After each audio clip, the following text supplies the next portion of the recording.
Capek gue berdebat sama lo. Tinggal ngaku aja kok ribet, batinnya. Sekitar jam 2:30 malam, Natalia mulai rusuh saat tidur. Mulai dari geser ke kanan, geser ke kiri bolak-balik. Memeluk Alex dengan erat, yang Natalia pikir adalah bantal guling pembatas di antara mereka. Hal itu membuat Alex terbangun dari tidurnya. Ya ampun, nih anak ngapain sampai meluk segala? Ganggu tidur aja, ujar Alex yang nyawanya baru setengah. Saking ngantuknya, Alex membiarkan Natalia tertidur sambil memeluknya. Tidak lama kemudian, Natalia tiba-tiba menendang bokong Alex hingga terjatuh dari tempat tidur. Astaga, ini cewek atau tukang tinju? Tenaganya tetap super walaupun lagi tidur. Tengah malam gini ngajakin gulat. Nanti diajak gulat beneran malah nangis, ujarnya sambil memegang bokongnya yang sakit akibat ditendang Natalia dan jatuh dari tempat tidur. Seluruh tempat tidur dikuasai Natalia sendirian. Alex menggaruk kepalanya sambil menguap melihat Natalia. Akhirnya Alex memutuskan untuk tidur di sofa karena tidak ada ruang yang tersisa untuknya tidur. Di pagi hari yang sangat cerah, Natalia terbangun dari tidurnya. Ia merenggangkan kedua tangannya sambil menguap. Tidurnya yang sangat nyenyak semalaman. Tetapi Natalia merasa ada yang hilang. Kemana sih kepala batu? Kok udah ngilang aja? Semoga aja dia gak diculik sama jurik, ujar Natalia melirik ke seluruh ruangan. Ketika Natalia meluaskan pandangannya, dan tanpa sengaja ia melihat Alex yang tidur di sofa. Sontak Natalia kaget dan mengucak matanya beberapa kali. Tidak lama kemudian, Alex terbangun dari tidurnya dan melirik Natalia yang sedang memandangnya. Apa kamu lihat-lihat? Ketus Alex. Tenang dulu, Pak. Bapak kok tidurnya di sofa? Bukannya semalam Bapak tidur di samping saya? Tanya Natalia bingung. Pura-pura nggak tahu. Semua ini gara-gara kamu, jawab Alex jelas, padat dan singkat. Lah, kok Bapak malah nyalain saya? Yang pindah kan Bapak sendiri, bukan saya yang nyuruh, ujarnya semakin bingung.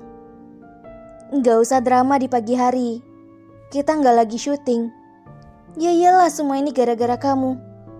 Semalam kamu tidurnya rusuh banget, nggak bisa diam. Meluk saya segala. Dan akhirnya kamu nendang bokong saya sampai saya jatuh dari tempat tidur, jawab Alex seperti perempuan yang lagi datang bulan. Hah? Saya meluk Bapak dan nendang bokong Bapak? Jangan ngadi-ngadi lah, Pak. Itu gak mungkin saya lakuin. Soalnya kalau saya lagi tidur itu kalem dan terlihat sangat cantik, jawab Natalia polos dengan wajah tanpa dosa. Kalau di dunia ini semua penjahat ngaku atas kesalahannya, mungkin penjara sudah penuh.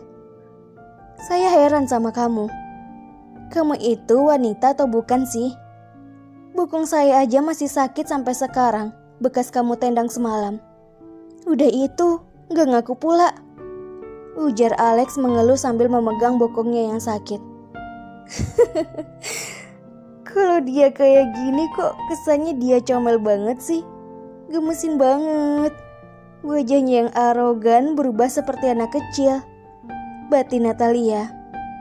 Hehe, ya maaf lah Pak. Kan saya gak sadar kalau saya sudah nendang bokong Bapak. Untuk nebus kesalahan saya, sini saya urut supaya hilang sakitnya, jelas Natalia dengan wajahnya yang menyengir, menggaruk kepalanya yang tidak gatal. Maaf. Gak usah. Nanti yang ada makin sakit lagi bokong saya. Sudahlah, saya mau mandi dulu. Iya Pak. Pelan-pelan ya Pak jalannya ke kamar mandi. Soalnya saya takut Bapak keguguran kalau sampai jatuh kedua kalinya, ejek Natalia menahan tawanya. Keguguran nenek moyang kamu? Saya kan pria sejati, mana bisa hamil. Kamu senang ya melihat saya menderita kayak gini? Tanya Alex yang berjalan pincang. Enggak kok Pak, justru saya sangat khawatir, jawab Natalia.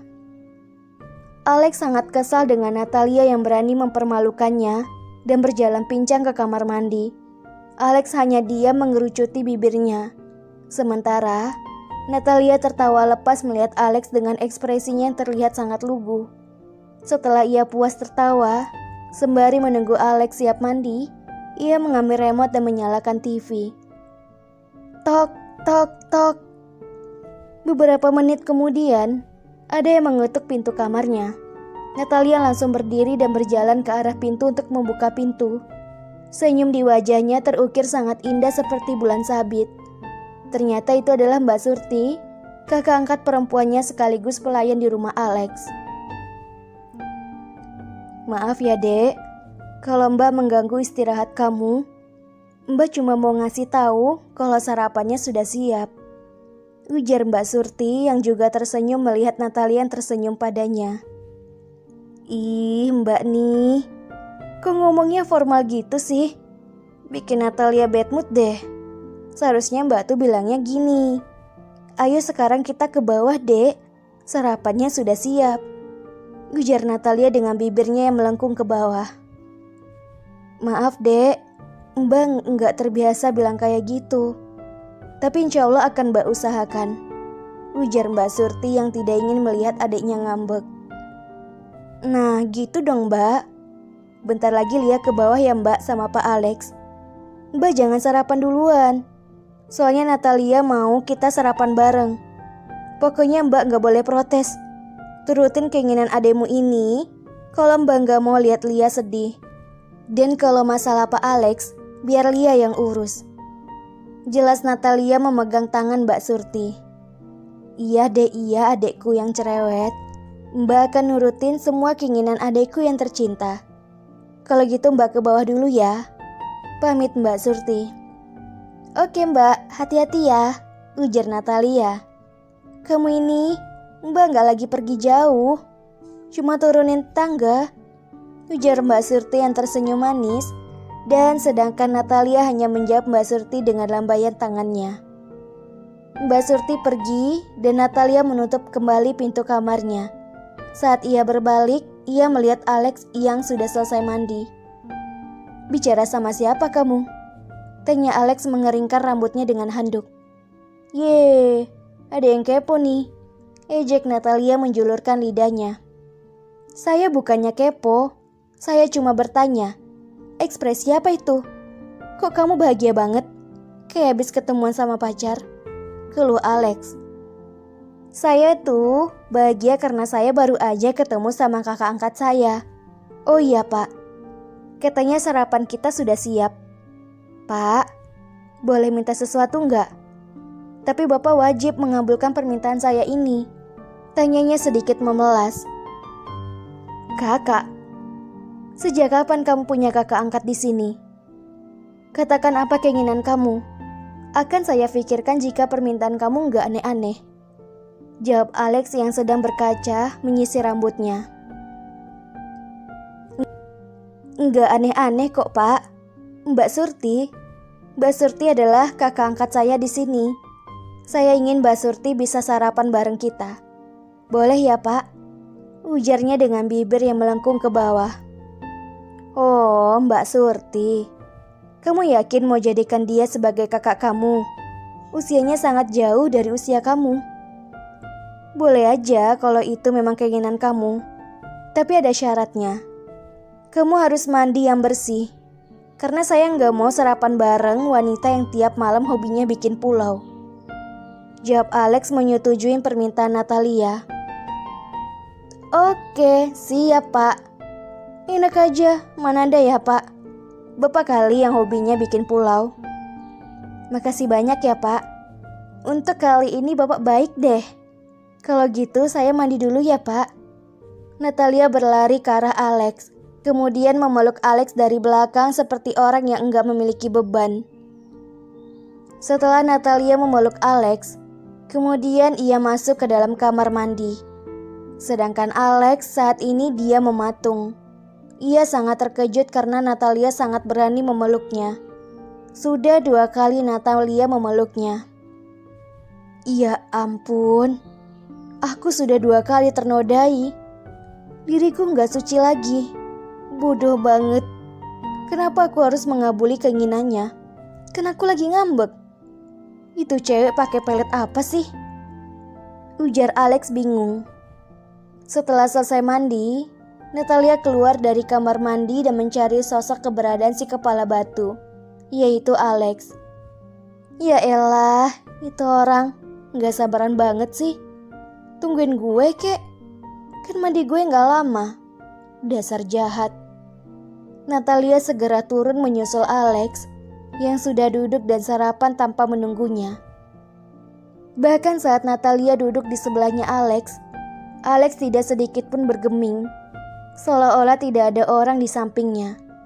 Natalia yang gak mau pusing dengan sikap Alex, langsung meminta Mbak Surti juga duduk di sampingnya. Mbak, ayo duduk di sini, di samping Lia, ujarnya semangat. Tapi Nyonya, ujarnya terpotong. Gak ada tapi-tapian. Kan udah Lia bilang, jangan manggil Nyonya, panggil aja Lia. Mbak gak usah pikirkan Pak Alex. Pak Alex sudah tahu kok Mbak, ujarnya menatap Alex yang tengah asik menyantap sarapannya. Mbak Surti mengangguk kemudian duduk di samping Natalia. Natalia sangat perhatian sama Mbak Surti, sampai-sampai menuangkan nasi dan lauk ke dalam piringnya Mbak Surti. Mbak Surti yang awalnya segan ingin menolaknya, akhirnya diam karena Natalia memasang wajah yang bahagia. Ambilin juga untuk saya, ujar Alex ketus tanpa ekspresi sambil memberikan piringnya ke Natalia. Mbak Surti yang melihat tingkah laku Alex hanya tersenyum kecil. Natalia langsung mengambil piring yang ada di tangannya Alex, lalu menuangkan nasi dengan penuh kasih sayang. Tetapi Natalia sedikit memarahi Alex. Bapak gimana sih? Nasinya kan ada di dekat Bapak. Kenapa harus saya yang ambilin nasinya? Kan Bapak bisa ambil sendiri, ujar Natalia memberikan piring yang sudah berisikan nasi dan lauk. Mbak Surti aja kamu ambilin. Masa saya suami kamu gak diambilin? Jawab Alex ketus. What? Apakah dia cemburu gara-gara gue nuangkan nasi untuk Mbak Surti? Tapi kayaknya enggak deh. Palingan dia lagi bersandiwara di hadapan Mbak Surti, biar seolah-olah gue jadi istri yang durhaka. Nyebelin banget nih orang, batinnya. Natalia yang dibuat bete sama Alex memasang wajahnya yang cemberut, sedangkan Alex hanya masang wajah datar. Seketika Natalia mengingat sesuatu. Pak, panggil Natalia. Jawab Alex yang hanya berdehem. Besok kita udah mulai kerja belum Pak? Tanyanya. Kerjalah, jawab Alex singkat, jelas dan padat. Lah, kok kerja sih Pak? Kan kita besok masih libur, jawab Natalia mengerutkan keningnya. Ringan banget kamu mengatakan libur. Enak aja libur. Gak ada di dalam kamus saya kata libur. Hidup ini harus kerja supaya menghasilkan uang, jawab Alex datar. Iya sih, Bapak benar. Tapi Bapak apa nggak capek kalau kerja terus? Tanya Natalia polos. Nggak ada kata capek, karena selama ini saya menikmatinya. Kalau kamu malas kerja dan di otak kamu itu cuma ada kata libur, kapan kamu bisa sukses dan menjadi wanita yang memiliki karir? Semua pekerjaan itu nggak ada yang namanya nggak capek. Semua pekerjaan itu pasti capek. Tapi kalau kamu bersungguh-sungguh, rasa capek itu akan hilang. Pidato Alex. Mbak Surti yang merasa kasihan melihat Natalia dimarahi sama Alex, menyentuh tangan Natalia agar Natalia tidak merasa sedih. Kalau Natalia sih pastinya nggak akan sedih. Malah ia makin semangat untuk menjitak kepala Alex. Tapi niat itu ia urungkan karena ia mengingat amanah ibunya yang mengatakan surga istri terletak pada suaminya.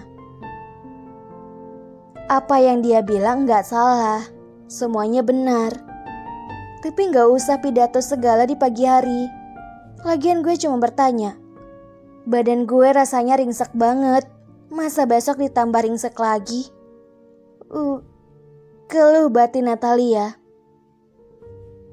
Kalau besok kita kerja, bagaimana dengan saya? Motor saya masih di rumah orang tua saya, Pak. Gak mungkin kan saya berjalan kaki dari sini sampai ke kantor? Protesnya. Itu urusan kamu.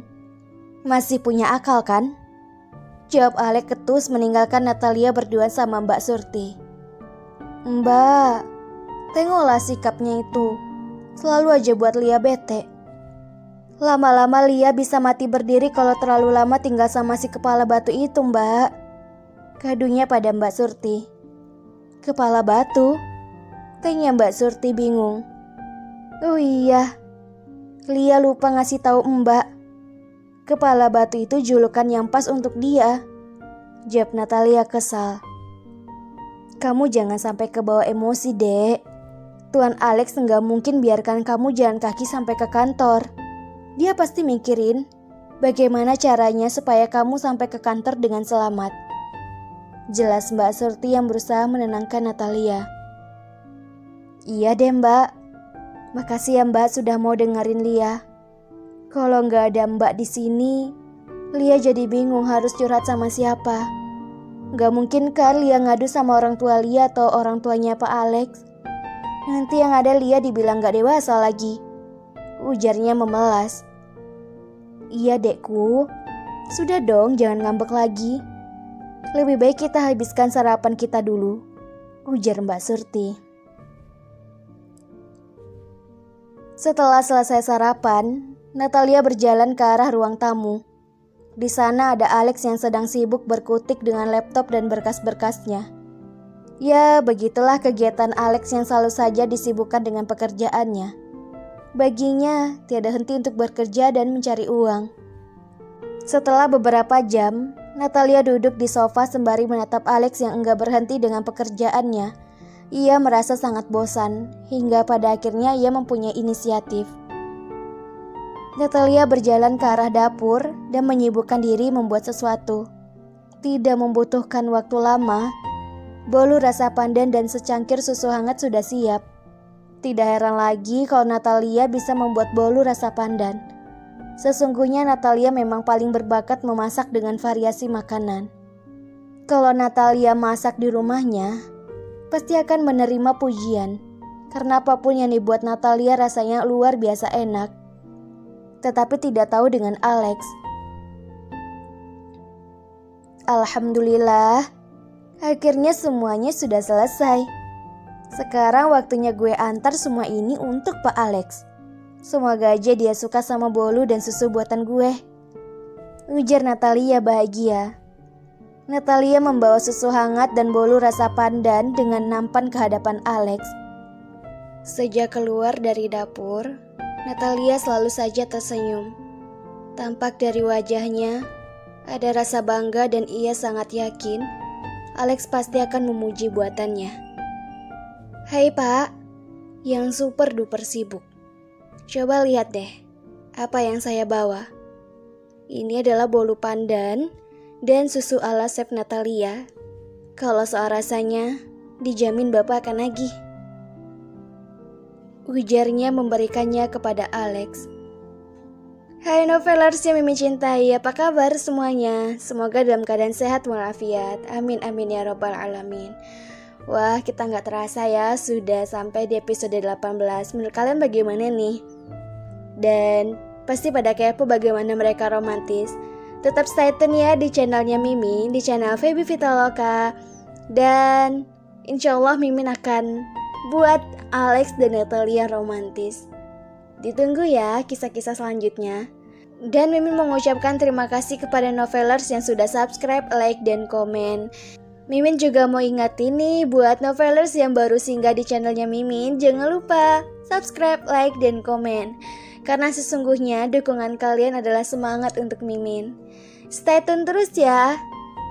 Selamat menyaksikan Bersambung.